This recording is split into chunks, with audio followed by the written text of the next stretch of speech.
can't buy. It resides between my eyes. Walked through the fire, came out better on the other side. See, life's like a beach if you find the sand. And right now, I feel like 100 grand. You are listening to Inspired Insider with your host, Dr. Jeremy Wise. Dr. Jeremy Wise here, founder of InspiredInsider.com, where I talk with inspirational entrepreneurs and leaders. And lately, Jason, I've been having top VCs investors on. And Zach Zeitlin of New Ground Ventures invested in Pipedrive, Kavita. But what I like to ask is biggest misses. So he said their biggest miss was Peloton. And he explains why they passed on Peloton. Yossi Vardy, he passed on Waze, which ended up selling for $1 billion to Google. And John Medved passed on Salesforce. He was personal friends with Mark Benioff, who brought him before, I don't know how early on, but say, hey, do you want to invest in this thing I'm thinking of? It's called Salesforce. And he passed on that. So that was a big miss. So check out that, many more episodes on InspiredInsider.com. Before I talk to today's guest, Jason Swenk, and you could check out another episode that we did, this one specifically on growth through acquisition, because he started a new venture. It's growing very rapidly. So we're going to talk about that. But this episode is brought to you by Rise 25. And what we do is we help B2B businesses give to and connect to your Dream 100 partnerships and clients and help you run your podcast. Jason has touted the amazing things about a podcast. So have I for the past over 10 years. It's been the best thing that helps me give to my best relationships and profile them and their thought leadership and give to the amazing relationships I have. So if you thought about starting a podcast, do it. Whether you use us or not, just do it. But if you have questions, you can go to rise25.com. Today's guest, also I want to thank Iron Garlic, who's our giant, tall friend, mutual friend, irongarlic.com. And whenever, seriously, Jason, whenever I listen, we were talking before I hit record, whenever I listen to Ian and Jason's advice, we have a smoother onboarding process with clients, and we help them, their business grow, which helps our business grow. So I encourage everyone to go to jasonswenk.com, follow all of his advice, really, just don't ask questions. You could ask questions, but just follow the advice, okay? So we have Jason Swenk. He helps owners grow their agencies faster. He created the resource he wished he had when he had his agency and sold it. Go to jasonswenk.com. He has 2 podcasts, Smart Agency Masterclass and SwenkToday. You can check out the past episode where we talk about how he ended up quitting his job, launching a digital marketing agency, growing into a multi-million-dollar operation, having customers, clients like AT&T, Hitachi, Lotus, many more. Now he right now helps agencies, but they buy agencies. So you can go to jasonswenk.com/sell agency. And I also, Jason, want to mention, we follow and we listen to your advice on blueprints and actually making the client onboarding process easy and seamless and having a great experience. I just got off one 10 minutes ago, and people love the process. And it's a process that's a foot in the door, right? It gets you showing them value. So you can go to jasonswenk.com/foot in the door and look at him and I and walking you through that process. So Jason, thanks for joining me. Oh, thanks. And talking about big whiffs, Salesforce and all that. Yeah. My big whiff was on Elf on the Shelf. They were can you do this website? Can you do this website and take ownership or take part ownership? I was like, no, this is the dumbest idea ever. And every holiday I'm hiding that damn elf. You know what? I could totally see myself doing the exact same thing. Is that typical? Will people offer equity or do you what's your recommendation for an agency who goes, yeah, I'll pay you something, but I want to give you some equity is paying you less? What do you recommend? I mean, most of the time I always say no. I've said yes in the past and got burned. And then that opportunity comes. I mean, that was just driving by the gas station that won $1 million ticket. And you're kicking yourself because you're like, I didn't buy a ticket, but you never buy a ticket, right? So I can't really kick myself, right? Totally. It was the same thing. I had Nolan Bushnell, right? He was Steve Jobs' mentor, and he said Steve Jobs offered him 33% of Apple for $50,000, and he said no. So he's like, Jeremy, you understand at that time that money was worth maybe $400,000, and it's like a 21-year-old punk kid. How would you know he would start for the next Apple? But you still kick yourself. you know? Well, it makes a good story. Yeah, it makes a good story. So let's talk about growth or acquisition, you know, because you live this, you've talked about it a lot recently, and I'm looking for, you know, people can check that out. But what do you look for, I guess, in an agency when you're buying it? Well, first off, you have to be profitable. A lot of times, especially at the times we're going through now, right? Like there's a lot of uncertainty for a lot of different people. And people are like, oh, I want to take advantage of people and buy these agencies that are struggling. And I'm like, that's the wrong move, right? Like you don't want to buy something to fix it. You want to buy something where 2 + 2 = 16, right? And so we're looking for profitable agencies that, or over $1 million in EBITDA, which is like net profit, you know, that they have a high value in monthly recurring revenue. They have, they've been growing their accounts over time, right? They're what we call average expense in revenue. You know, they have a average contract term that's 2+ years, right? Your clients are with you for at least 2 years and more. So, you know, those are some of the things that we're looking at. But, you know, with Republix, you know, we're just trying to build that, you know, that world leading, you know, growth service platform. So we're buying agencies and technology companies and just making sure that we can be that one-stop shop for all that growth. And it's really exciting about how fastly it's actually grown. What made you decide to start it? Well, it wasn't my idea. So it was our CEO, Thomas's idea. And he came to me, he had a small agency, right? And this is a really amazing story, right? So Thomas came to me, he has 5 kids too, which is nuts. And Wow. He looks like he's 20, but he's not. So at first I was like, well, who is this person? So I did some research, but he was like, Jason, like we followed your advice for years and years, and we've grown our agency. His agency was Irrational up in Canada. And at the time, they were a little over $1 million in revenue, right? Net profit was, you know, a lot lower. And he was like, we want to grow through acquisition. I was like, okay. I was like, well, tell us kind of the idea. What do you want? And they were like, we want you to be part of this. We're putting some other people, keep people together. And I said, okay. I was like, you know, you've kind of like, we have the same values, that kind of stuff. And he just put together a really amazing team, you know, from people, you know, obviously I'm the, you know, I'm not Industry expert kind of. I always hate that. Like I understand agencies, right? So I'm on the agency side. Then we have a banking side. We have a legal side. We have a tax side. We have an M&A side, right? And so like you get all the expertise of these types of people and you can do amazing things. Like I was telling you in the pre-show, 11 months ago, we started from 0 and we've done 7 acquisitions already. Wow. So it's crazy. How long does how does the vetting process work? So like someone comes to you, what happens? It's pretty quick, right? So here's we'll tell people, be like, look, we want to close in 90 to 120 days. And we tell them up front, we're like, this is how we're going to structure the deal, right? We'll be like, this is how we'll evaluate your agency. So we'll say, let's look at your net profit. We'll give you anywhere from 4 to 5x as a valuation. And then 50% of that is going to be a cash buyout up front. And then the other 50 is going to be equity in the new entity. And our whole goal is to grow it to 50 million in EBITDA and then sell it or go public. And we're actually really getting a lot closer than I thought right now. And then we say the other 50% in equity, our whole goal for you is to make 10 times that. Right. When we do have that, you know, that milestone that we actually hit. So let's say your agency's valued at 10 million. We'll give you 5 million in cash, right? Here's the other deal too, that I really like of what we've done.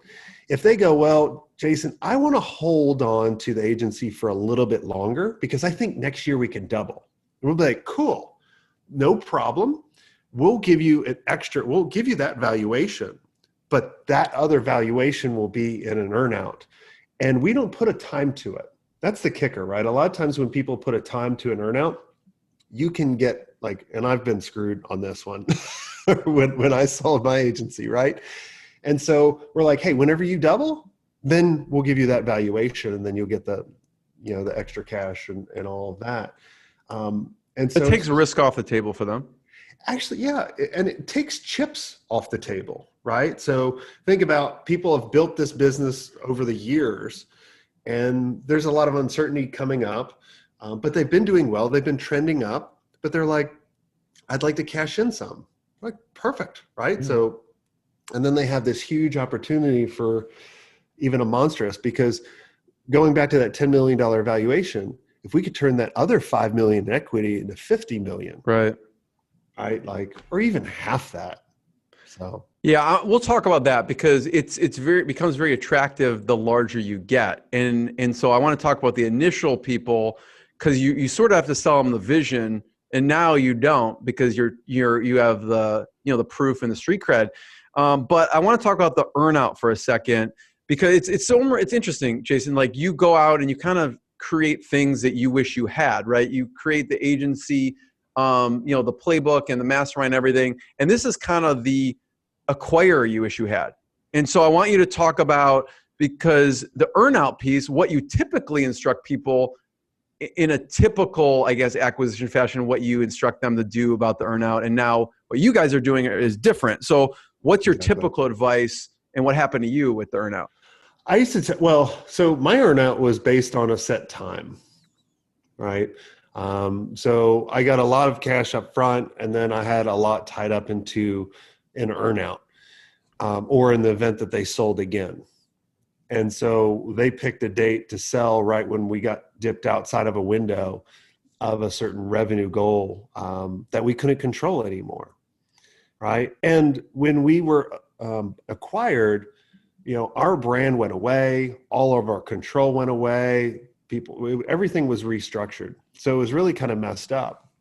And so you got to kind of find out too. I always tell people, like, why are they buying you? So I found out they were just buying us for revenue, and they wanted to do a quick sale, quick flip, after that. So, and I was going into it not knowing anything, but I was still happy with the transaction, because, the money that we got up front. And that's what I always tell everybody. Always treat an earnout like you'll never get it, right? But if it happens, amazing, right? So always, like, going back to, if we value the agency at 10 million, treat the 5 million, as like, would you be happy with just that? Right. But the cool thing that we're doing at Republix is we're letting them operate, and we're not even telling anybody we bought you other than your team, right? Even your clients, we'll tell them 9 months later, because we want you to operate that, and we'll support you of however we can get you over that line, whether you need more cash, more leadership, you hate doing this one thing, we'll take that over. And then we'll reach out to the clients, be like, hey, how's everything going? 9 months later. And then when they're like, oh, great, man, you guys are fantastic. Well, hey, I want to let you know we got sold 9 months ago. Yeah. Right. And so it's been working out way better than I thought. Jason, talk about that with the controls and keeping the leadership team on. Because I imagine maybe Thomas decided, wait, what do we do? Maybe we could have economies of scale and take certain things off. But it sounds like you made the conscious decision to say, we're keeping everyone on, we're keeping it as is. What was that decision like? And I guess, is there anything that people lean on you for? Like, you know what? I think we should use you for this type of thing, even though we have it in-house. Yeah, I mean, the biggest reason why to keep the leadership team on is because if that owner or that leadership team wants out, they control everything, right? And if they do want out, maybe someone would buy them, but they're going to have a lot bigger earnout, because there's way more risk for that acquirer to buy them. Because a lot of times the leadership team is everything. That owner is everything. And that's the other thing too, as agencies, whether, like if you guys have plans to sell, or maybe you want the option, that's what I always tell everybody, have the option to sell. Because if you create an amazing business, amazing agency, that you're doing the stuff that you love doing, and it doesn't require you to do the crap you don't like anymore, and you have a lot of systems, you don't have to sell, right? You're getting a huge check every month or every year. You're doing what you want. Why would you sell? Unless it could be a huge exit. And a lot of times too, like I can't remember if I told you guys on the first interview we did, when I sold, I was completely depressed. Right. I didn't know what I was going to do. So you just have to weigh. You like lose your purpose. Exactly. Until I found this, I was like, oh, thank God. It's like, what's the concern, Jason, with, what do you look for in the personality of the founder? Because there may be a concern that they're going to leave. They're entrepreneurial. Yeah, I think you've talked about how when you sold, you're like, I'm a bad employee. I don't want to stay. I don't want to work for someone else, even though you're still working for yourself. So is there something you look for in the founder that you're like, okay, we're going to pay them. And then they're like, oh, cool. I'm going to the Bahamas. Jason, thanks. Well, with me, I didn't really understand the vision. They never explained the vision to us, right? The culture was there, I felt, right? So the culture has to be there, but I think the founder that you're acquiring has to share the same vision and believe in that vision. That's the most important thing. It's kind of like, if you're getting on a boat, you got to know where that boat's going. If it's going to Australia, you don't want to go to Australia. Well, you're going to be on that boat for a long time and you can't get off. So I think that's the number one thing. Yeah. Yeah. What's an example of that? Like, let's say you've probably gone through a lot of due diligence with companies that, listen, the EBITDA, it's there. The growth is there, but the founder vision was not there. What was that conversation like? What were they saying that it didn't fit, but everything else fit? Or maybe there wasn't a scenario like that. Yeah. Oh, we talk to people all the time that we're like, hey, this is not the right fit, right? Like we could just tell and most of the time it's kind of like a gut, intuition, right? You're like, there's something not right. Like you're telling me you're this much in EBITDA, all of your employees are contractors, but you're saying you're not in the business hardly anymore. And you want to stay on, but then you have all these other businesses on the side, like, right? Like, it's like, it just doesn't align. Like they seem like they're not all in.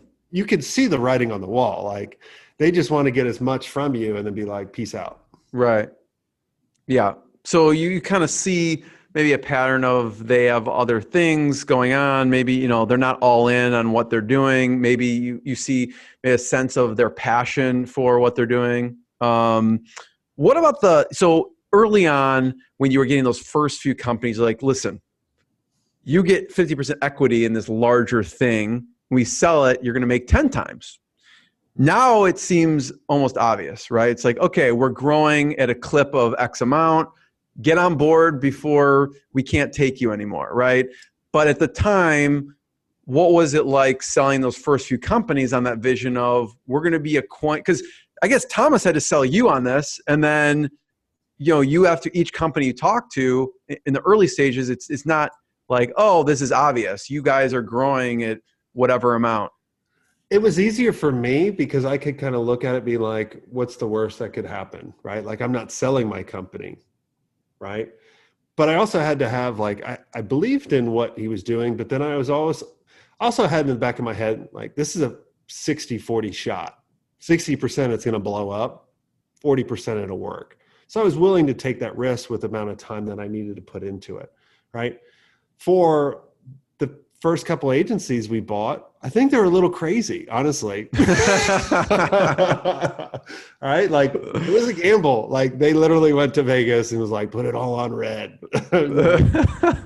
I mean, truthfully, right? Like, well, they still get, I guess, 50% cash and then equity. And then they have that option, that non ticking time earn out, so that they still get something, but we didn't have like a track record. It's still a gamble, right? for the equity piece. Yeah, exactly. Because I always tell everybody, I'm like, hey, talk to some people that have gone through it, if they can tell you, right? Yeah. Tell them about their experience and that kind of stuff. And in that scenario, because we didn't do it before, it was like they just had to trust us, and just believe in it. And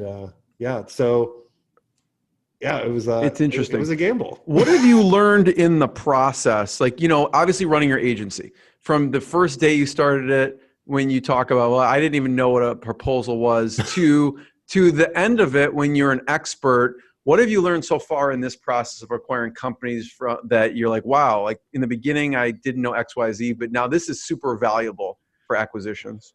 Well, I understand the KPIs, right? That you should be really looking at on an ongoing basis to make sure that you're trending in the right direction. Like, like everybody always talks about top line revenue. Oh, not to poo-poo on Gary Vaynerchuk because he's incredible, but he would always talk about, I'm a $100 million agency. I'm a $200 million agency. And there's a lot of agencies that follow him, obviously, because he's an amazing person, an amazing business person. But he's also giving people the wrong number to shoot for. It's not about getting that number. It's about getting, what is the profit? How much is the actual agency making? And if I had to guess, because, knowing a little bit about, who he is and what he's doing, he's using that agency as a break even or even a loss leader in order to build the other stuff. So a lot of these agencies are like, oh, we need to get 100 million, 200 million. And I used to look at it that way as well, growing an agency going, I'm looking at these, tribal DBO and Grays of the world and all these big agencies. I'm like, we need to get to that level. But then if you really kind of uncover some of that, if you look at their books, they may not be as profitable as you think. And so I always tell everybody, the most important number is EBITDA, right? Which is net profit in general sense, right? The next is, what's your monthly reoccurring revenue, right? Like, and try to now our agency was about 75% projects, 25% reoccurring.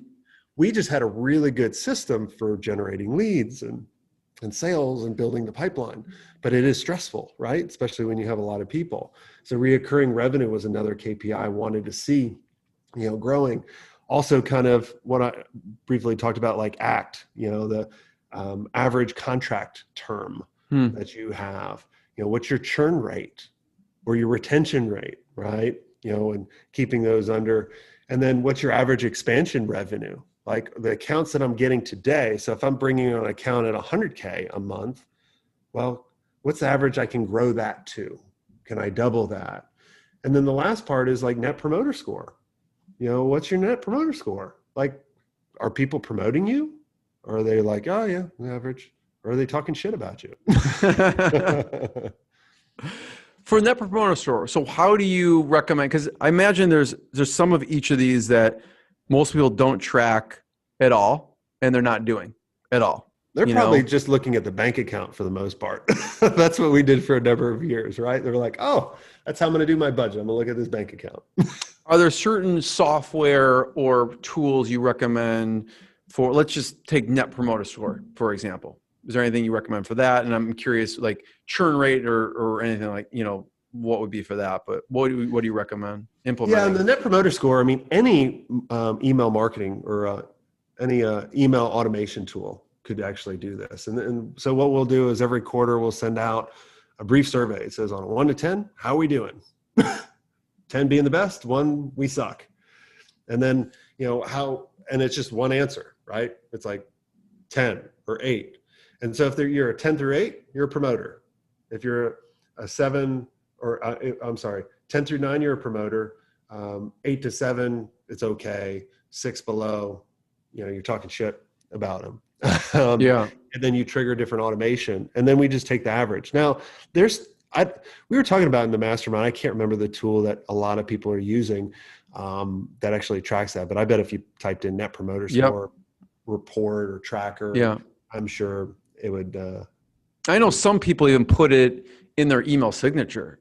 They'll have it literally for every email signature is like, how do you rate my customers or whatever, some of the companies, how do you rate my customer support? And you can actually fill it out. But a dedicated email for it is really going to make people pay attention, actually fill it out as opposed to, click it in an email signature. Yeah. And keep it simple. And, we were talking about in the mastermind, we were like, should we do it once a week or once a month? I was like, God, no. I was like once a quarter or 6 months, is enough. And then if you do it once a year, I think you're missing out. What have you found, Jason, with the acquisitions of people not knowing their numbers? Because you mentioned like average contract term, churn rate, average expansion. Or is there one that just people neglect that they just need to start paying attention to right now?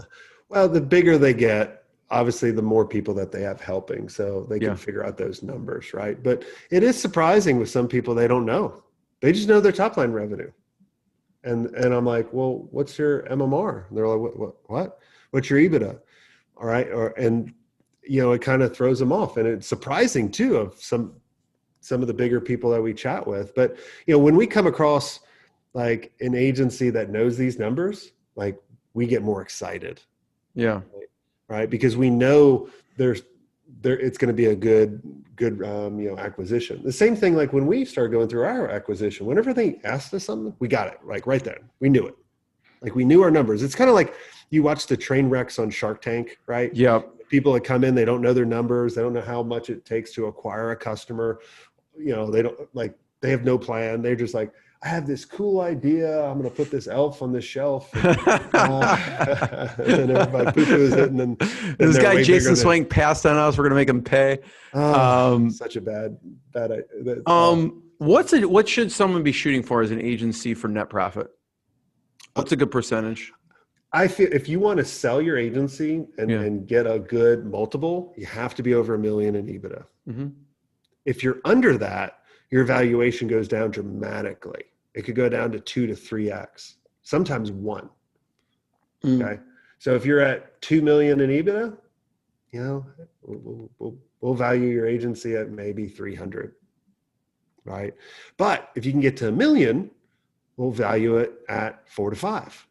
Right. And there's just such a big delta, going through. And then if you can get to 3 million in EBITDA, we can bump that multiple up a little bit more. Right. And that's the whole goal. Like the whole goal with this agency and a lot of agencies that are actually doing this, right? Like this is not a new concept. We didn't come up with a new concept. People have been doing this for a lot, many years and in many different industries. Right. But if you can get to, 50 million in EBITDA, good God, who knows what the multiple is? Yeah. Yeah. No, I have someone who I know who does this in the dental space. So maybe they're a good fit for your podcast. I don't know, maybe not. But from if you think of gross revenue, let's say someone's doing 5 million or 10 or whatever it is, what's the percentage that would be good to shoot for net profit off of that? So if someone's doing like $10 million, what are you like, hey, you should be in this range? Yeah, around 30%. 30%. Yeah, and that's mainly for service-based business. I remember one of the major organizations that does a ton of surveys, or maybe SBA, I can't remember. Mm-hmm. But I think for service-based businesses, the average profit margins were around 31 or 33%. So I always tell agencies, I'm like, shoot for 30. Mm-hmm. If you can get more, great. Obviously, you always want as much as you can, but if you're in a growth year, or if you're investing a lot, that's perfectly fine. Like, don't worry about it. Like, we were talking about, in another group in the mastermind, we were talking about all right, well, a lot of times if you do want to grow through acquisition, let's say you're going to take out a loan of $1 million, just keep that number easy. And then you buy the agency. Well, you're wanting them to make you 10 times that, right? Well, if you still took out that same loan and you invested in your company doing what you needed, could you get that? And possibly the answer is yes. So there's multiple ways to do it. It's kind of just fitting the right puzzle piece together. Yeah, and with an agency too, obviously, like as you grow, you sometimes need to staff up. So some of the costs of labor, similar to e-commerce, like if you grow, you start to have to invest capital, more inventory, so the same thing goes, you kind of have to staff up as you grow too. So you're going to have to invest in talent. Yeah. And keep this in mind too. A lot of times as business owners, not me, because I do everything by the book, we put some expenses on the books that you probably shouldn't. I'm perfect. You are. Race cars, check. Race cars on the. I'm the exception. Yes. Right. And so it would actually hurt your number, because at the end of the day, at the end of the year for your company or whenever you do your taxes, you want that kind of almost to be as close to zero. All right, so you try to do that. But when you actually go through an acquisition, what the acquirer is going to do, and what you should be doing if you're working with someone smart, is you'll recast. So you'll look at all the unnecessary expenses you have on the books that are going to go away after someone buys you, and then you recast it. And you also got to make sure you're paying yourself a decent salary. You can't be like, my margins are huge, but I've never taken a salary in 5 years. Yeah. I'm like, you got to pay someone to do your job unless you're not doing anything. Because they'd have to replace you, and then they have to add, they have to add that back in and subtract it off of the net profit. Exactly. Yeah. Are there certain types of agencies you look for right now, like, or stay away from? Like, listen, we don't want this type of agency. Traditional agencies, right? We only want digital agencies. We want those innovators. We want the ones that are the best at SEO in a particular market. We want those email. We want the social, right? We want the design. We want the technology companies, the dev shops, right? Our whole goal is to be that all-in-one solution that can get the results to all these clients that we need. So it's really the only agencies we're not looking at are the traditional ones. Yeah. Talk about that. So what would be some examples of traditional agencies? Because like when people think, I think, Jason, now agency, I don't know, I picture only digital. Like when you say agency, I just picture digital. So when you say traditional, I'm like, what would be considered a traditional agency? Traditional, they're not doing anything on the digital space, right? They are just coming up with the idea for the commercial, and then they're just doing a commercial for the Super Bowl. But they're not taking any of those assets and coming up with strategy in order to, put that, on Facebook and Twitter, TikTok, whatever it is, right? Mm-hmm. So they got their blinders on, or they're just media buying for TV or billboards outdoor, right? But they're not doing media buying on Facebook or AdWords or any of the other platforms. And that's what I look at as traditional. Yeah. And those agencies, I look at those as more as the madmen, and they're starting to really they're the bigger ones have been acquiring digital agencies to get that expertise. Right. Right. So there's not too many around. But that's maybe that was their initial focus, was kind of like offline component, didn't have a digital arm. And then they're discovering quickly, like, we need to gain that digital arm. So they may start acquiring. Yeah. It's the people that they're the laggards. They haven't adapted. Yeah. The ones that say, we've done it this way for years and years and we'll keep doing it. I'm like, all right, good luck. So I figured, Jason, like we could walk through maybe one of the deals. You can mention name or not, but like they found you, you found them. What's one good example you can walk through? And you don't have to, obviously you can protect the numbers, but maybe just talk about, the typical deal structure and what ended up happening in the transition. Who's one that would be a good example to chat with from the onset? Yeah, let's use the example that we just went through a little while. We won't mention the names this is the same deal. So they were a little over the $1 million in EBITDA. So we were like, okay, cool. We'll give you a valuation of $5 million. So 2.5 was cash. The other 2.5 was in equity. They also got a leadership role, so they can continue. We took over everything. And they can actually get dividends or distributions. So as we go through more acquisitions and grow, they keep benefiting. And then they also had part of an earnout because they were like, well, we're going to do this next year. We're like, okay, if you do this next year, we'll give you this, percentage more in cash, going forward. So it's really pretty easy. And most of the time, I think that took, 100 days, I think, from start to finish. And just to let everybody know, kind of like we'll have an initial conversation, right? We'll say, here's the vision, I basically, whenever I'm chatting with them, be like, here's the deal. Like there's no negotiating. Like we're giving you the best deal. And then if they're like, yeah, let's proceed, then we'll do a letter of intent, letting them know, here's the structure. And then we start going through our due diligence, and then we go through it, and then we go to closing. It's pretty easy. And then afterwards, what type of, are there any specific resources like, okay, now you could tap into XYZ, or is it more like business as usual for them? Well, they can always tap on the mothership whenever they need, and we'll let them. We just hired a COO, and she's come from a background of just growing huge companies and really integrating everybody together. That's the next big challenge for us, right? Because you just can't, like, if you're going to grow through acquisition, it's not all about buying companies for the revenue, buying right, and then selling. You have to prove it all works. So now we're going through the process of integrating everybody. But that's what I also like about keeping all the leadership team and the brand and everything together.